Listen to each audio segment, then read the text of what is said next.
Hoje vamos falar de um dos piores tipos de obsessão espiritual, a subjugação.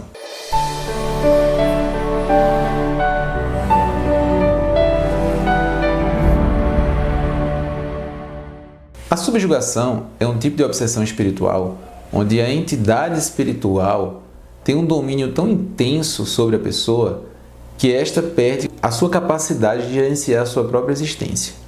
Então vamos ver muitas pessoas que desenvolvem doença mental, transtorno mental grave por conta da subjugação espiritual. Pessoas que passaram boa parte de suas vidas internadas em hospitais psiquiátricos ou até mesmo pessoas que cometeram graves delitos e terminaram sendo presas. Então há quem diga que na subjugação, uma parte das pessoas que sofrem desse processo obsessivo termina se tornando uma pessoa com um problema psiquiátrico grave, a outra parte comete delitos e acaba nos presídios. Então, existe essa máxima que a grande parte das pessoas que estão em presídios e parte das pessoas que estão em hospitais psiquiátricos são, na verdade, pessoas que passam por processo de subjugação espiritual. Então, por que acontece o processo de subjugação espiritual? O indivíduo, em uma existência pretérita, comete um grave erro. A sua vítima, não perdoando, agora no astral, identifica na presente existência o seu algoz e, através de um processo de sintonização, começa a perseguição espiritual. Na subjugação, que é um tipo de obsessão espiritual muito grave, o espírito ele tem um domínio quase que completo da sua vítima. Então o indivíduo não tem mais a capacidade de raciocinar por si mesmo.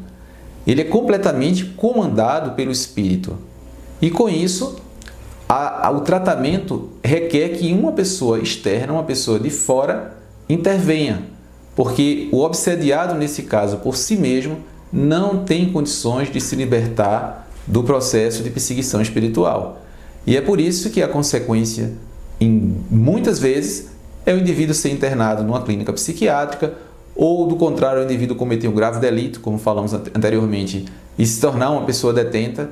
Então, a subjugação, esse tipo gravíssimo de obsessão espiritual, ele deve ser desconfiado em casos onde o indivíduo não só apresente os sintomas de disfunção psíquica, o indivíduo, além de um transtorno mental, ele também apresente sintomas que são característicos de um processo de subjugação espiritual. E quais seriam esses sinais dessa subjugação? Tivemos a ocasião de acompanhar um paciente que passou muito tempo internado em uma instituição psiquiátrica e provavelmente a causa do seu internamento se deveu a uma subjugação espiritual, porque em determinado momento, em determinado instante, dentro do próprio internamento, os profissionais que o acompanhavam identificaram nele um fator que não era somente da doença, embora eles não soubessem explicar exatamente o que era. E quando esmiuçamos a sua história de vida pregressa, conseguimos identificar a subjugação espiritual. E em outra oportunidade acompanhamos uma pessoa que passou um tempo detida numa prisão e que, pelo seu relato, ele cometeu o delito durante um processo de subjugação espiritual, onde ele sentia a presença de uma energia que praticamente o dominava e o induzia a cometer esse delito. E dizemos que isso era devido à subjugação espiritual, tanto só pelo seu relato, quanto pela curva da sua história de vida, que era completamente normal até esse momento e posterior a isso. Ou seja, era uma coisa muito focalizada e uma coisa que estava dentro de um contexto de subjugação espiritual. Então, a importância que tem de se identificar precocemente o processo de subjugação espiritual é porque é um processo grave onde o indivíduo não consegue por si mesmo se libertar. Há necessidade de ajuda externa. Então, quanto mais conhecermos sobre o tema, mais teremos condições de identificar isso nas pessoas e também de auxiliá-las o mais rápido possível.